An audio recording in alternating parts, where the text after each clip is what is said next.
दिल के पुरुषों विरासत के हल्या यासी मुझे उस्ताद मुसागर बिठवा बाकी 1988 90 जो दौर मां ने सामू आज मुझे मौजूद उस्ताद दिल के पुरुषों विरासत के हल्या यासी निहवारन के न्यापत के हल्या यासी न हलियो के शहंशाह जो फरमान असां के सूवारन के सलामन के हल्या यासी मुझा निहाती काबिल एहतराम साईं सिंध जा बहादुर अगवान महबूब लीडर मोहतरम हाजी शफी मोहम्मद सेठियो प्रेसिडेंट पेटीएल ऑफ सिंध आई ओतरो ही मोहतबर ओतरो ही ग्रेट मैन साईं सिकंदर अली जतोई साहब जनरल सेक्रेटरी पेटीएल ऑफ सिंध आई प्रोग्राम जो मेजबान हैदराबाद डिवीजन जो सदर मोहतरम अताला ओठो साहब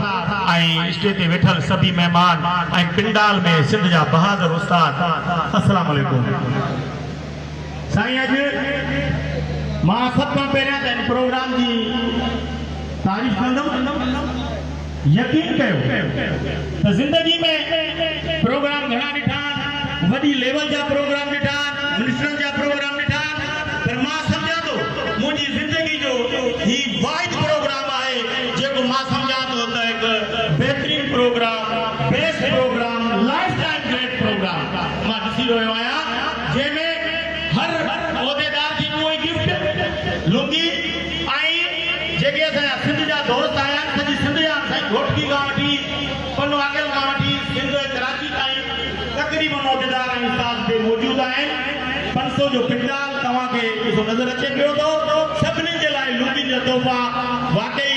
ही हिकु अज़ीम प्रोग्राम ज़रूरु लिखियो वेंदो साईं उन खां पोइ असां हलूं था पेटेल